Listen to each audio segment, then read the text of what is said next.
Hey, Chico here from the Morales Adventures. Today I want to talk to you about vehicle maintenance. We sometimes tend to overlook vehicle maintenance because it's not on the things of our mind. We're thinking about kids, we're thinking about our job. We're not really thinking about our vehicle that gets us to and from and supports our life. So I do a special thing on Snapchat, and I usually do it every Thursday, and it's called Mechanics 101.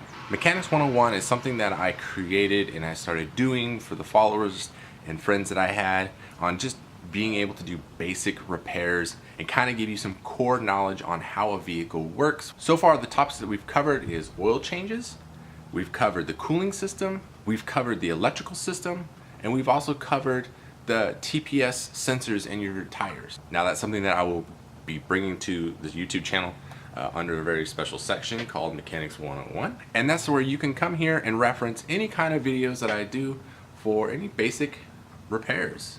We probably won't be dipping into removing engines or anything like that, but if you definitely have questions, you can hit me up on any kind of social media site that I have, whether it be Twitter, Facebook, Instagram, or Snapchat. So for today's video, we are going to cover brakes, actually disc brakes. We're going to be doing the rear brakes on a 2001 Honda. Rear disc brakes are relatively easy, and she was told that they need to be replaced. I haven't really verified that they have or have not, but I'm going to replace them anyway because she asked me to, and I'll verify if that's really what needed to be done. So with that, let's get started. So to get this reel off, we need a 6mm Allen to get the cover off and expose the lug nuts.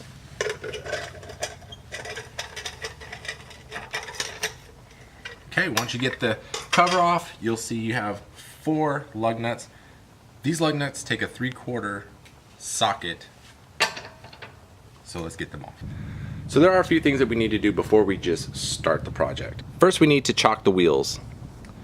We are on a slope, so we make sure that we're safety because we can't do e-brake. We can't do the e-brake because we're going to be dealing with the rear tires, and the e-brake is on the rear caliper. So we can't set the e-brake.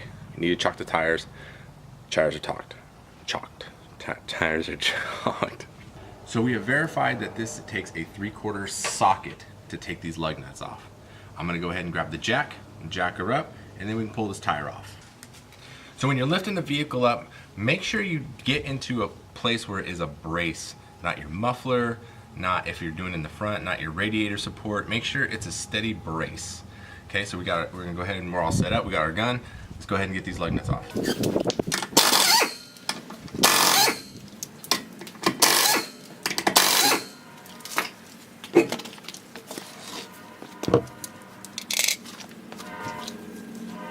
Okay, now looking at the disc and looking at the brake, we should be okay in not needing to replace the rotor itself.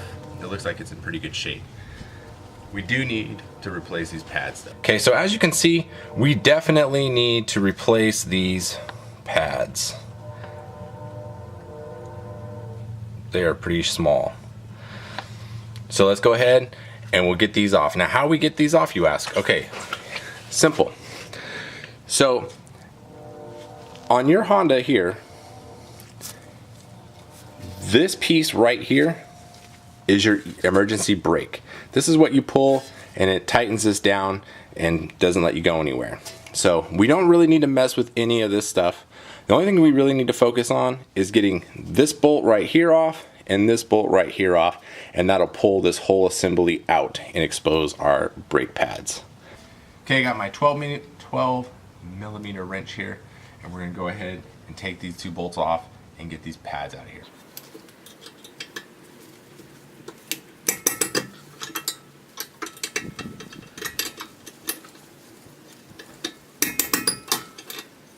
They might be on there a little tight, but they should come right off.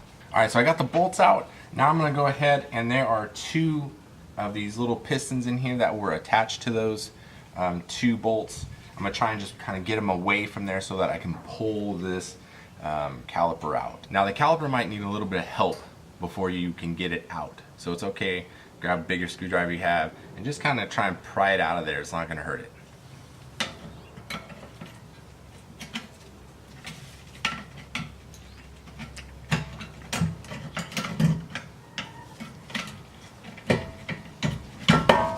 like that, we got it off. Okay, so now that we got it off, we can see, okay, see that right there? That means we're gonna have to, as we press the piston back in, we're gonna have to turn it, which is okay. I got a kit for that. So these are your clips right here. You got clips. The kit will come with new clips. I'll show those here in a little bit. But once you get to this point, you just gotta pull these out. It's okay, get your screwdriver in here.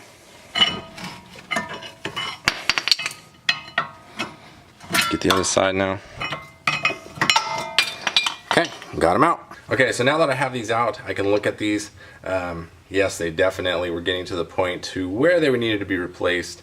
Probably could have got a little bit more miles out of them, but that's okay. It's better to catch it early when you have a chance than to wait too long and do a lot of damage. All right, now that we've verified that the pads will be replaced, let's take a look at this caliper. There's a lot of different types of calipers. This one is one of the ones where you have to press, and as you're pressing, you need to be turning it. And they make a kit. You can easily rent it. It's not a big deal. They rent it from most any places that will help rent you tools like, you know, Napa Auto Parts stuff and stuff like places like that. Those will help. They have kits for that. This has a clip in here. We just gotta get this clip out because our new pads came with new clips. So we'll get this out of here, and then we'll get this turned and pushed back in so we can put in our new brake pads. All right, so we got our clip out, and now it's time to do the caliper and pushing back that piston. This is the kit that I'm talking about. This is a universal brake caliper tool made by Blue Point. Will do almost any model. And basically what it does is it applies pressure back where, and then as you turn it, you're getting pressure and the piston is going back in, and I'll show you how that works. All right, so first you need to verify what size you actually need to turn the piston. These pieces, these little dents here, are to go inside the cross groove, so as you turn it, it's grabbing the groove and turning it. So you'll just stick it in here, verify that that's the right size, we're good to go. We'll grab our tool and we'll get started. I gotta pull this back in a little bit. Okay, so we got our tool installed. It's in there right. So basically you just take a ratchet with the socket on the end. See, as you can see, it's turning, and as it's turning, it's retracting.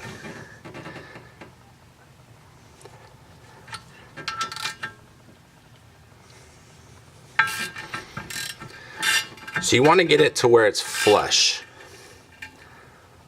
and it'll stop. There you go. You don't have to like super force it or anything like that, but there we go. We got it fully back retracted inside to its housing. Make sure that you don't rip this boot right here. You get one of these ripped boots, replace it, because think about it, if you get dirt and water and stuff in there, you'll seize this piston. Essentially that's what it is, and then you'll be breaking one side more than the other. So from here we go as we replace our clips. These clips come right off. Just pull right down.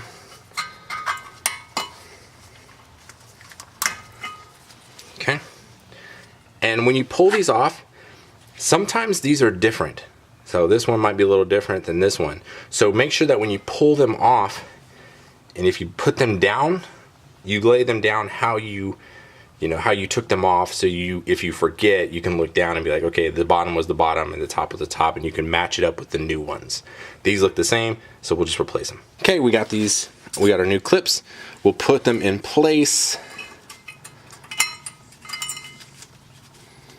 However they went, oh, there they go.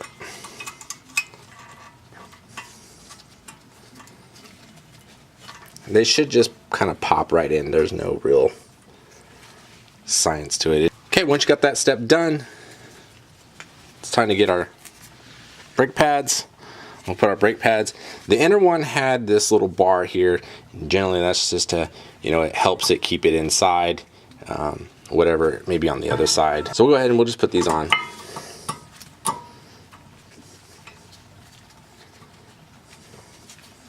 Like so. Okay. Okay, another important step is sometimes your brake pads will or will not come with brake grease. Now, if they do not come with brake grease, I highly recommend you get them. And what you want to do is you just want to apply just a thin layer on both sides to the back of the brake pad. That way it keeps the brakes quieter and it'll actually collect any dust and not go up in here. These actually spring in, see that? But you actually can pull these off, and these are greased. So we'll clean them off, we'll re-grease them, so that way they have some good grease in here, and then they'll slide a lot easier. Okay, we got these all greased up. We'll slide them back inside here, and they'll make a little pop once they've made connection with the boot there. And then we'll go ahead, we'll do this one, and we'll move on to doing the caliper. Okay, so before we can put our caliper back on, now that we've got our pads on and we have the back of them greased, we got to put the clip that goes around these to keep them pressed together. So in this kit, it's come to a few. It gave me a couple different options. So obviously we're going to pick the one, not this one. We're going to pick the one that it looks like. So we'll just go ahead and put this one on. So what this does is when you put that caliper on, it presses these in forward and keeps them pushed down so they don't come out. So you just put this clip in right here, comes in from the inside, like so. Then we can go ahead and put our caliper back on.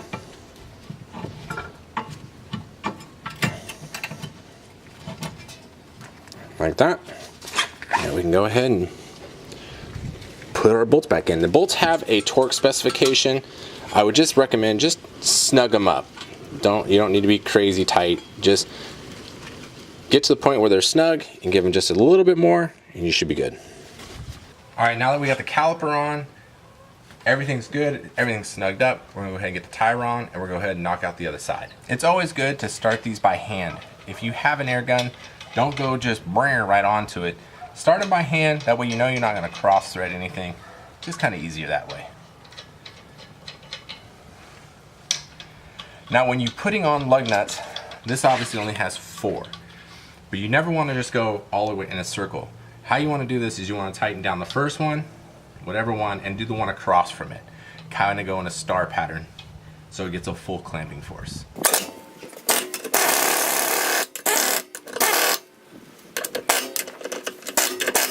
So I'm gonna go ahead, knock out the other side, come back, and we'll talk a little bit more.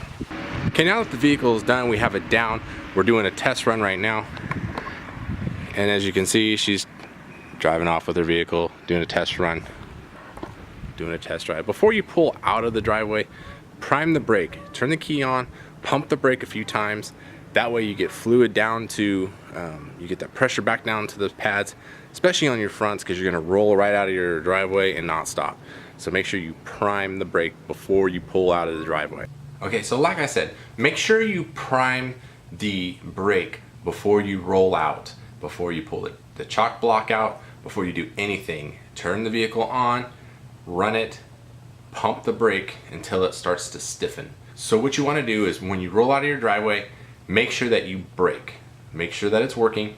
And then from there, what you wanna do is you wanna kind of accelerate and you wanna hit the brake so you come to a really, like a stop. Because you gotta think about, you had old brakes, so they had a particular wear pattern. Now it could be super flat, but most of the time there's either like a wave in the rotor or something where now you have a flat surface with maybe a little bit of wave and you don't have full stopping power. Or maybe the rotor is grooved a little bit and now you're applying a flat surface and that's just not a full mating surface. So by speeding up and hitting the brake a little hard, we'll actually start to wear it down so that way it can make a full clamping surface even if it is grooved a little bit. Now you're not gonna see massive grooves, but you will probably see something to where it's not a complete flat surface, but it'll just allow you, as you speed up and hit the brake hard, it'll just allow that brake pad to start to develop whatever wear pattern that rotor has naturally from your previous pad. Don't be afraid to tackle tasks like that on your own. It's really simple, it's not hard, takes a few steps, and you're good to go. A lot of places will charge you a lot of money, and you know, sometimes money can be tight. Don't be afraid to tackle those things on your own. Oil changes, brake pads, alternators, any of those things are very easy, especially nowadays, because now you can take a picture of what you're doing before you start the process and then lay it out as you take bolts apart, and then that way, you know, by the time you pull that item out, you know the pattern of which those bolts have to go back in. So some fairly easy steps, some small tricks. So also another tip is when you're doing any kind of brakes or rotors or any of those things, you have two. If you're gonna do one, you're probably gonna do the other side. So don't take the other side apart just yet. Wait, do one side, so that way if you need a reference of how something went back together, you can go back and look at the other side because it's not taken apart yet. If you just go ahead and disassemble both sides at the same time, well, you won't have anything to reference back to. So with that, guys, that will conclude this video on Mechanics 101, changing brake pads. Make sure you follow us on Facebook, Instagram, Twitter, and definitely follow me on Snapchat. Snapchat, I do a lot of fun and creative stuff, kind of like a daily vlog, but also on Thursdays I do the Mechanics 101, so you get to see kind of other stuff that I do outside of just YouTube stuff. So you get to see, you know, oil changes and starting systems and stuff like that. I get to explain that in a very, very, very easy way to understand it. So in case you don't know, I can inform you. Plus, you can ask me personal questions about your vehicle through Snapchat, because I love that platform a lot. And I can get video, you can do the pictures, so I can see what you're doing and all kinds of stuff. So make sure you do that. With that, that's the end of this video. I'll see you next time. Thank you for tuning in, and make sure you hit that like button and the subscribe button before you get out of here. Thank you very much. Bye.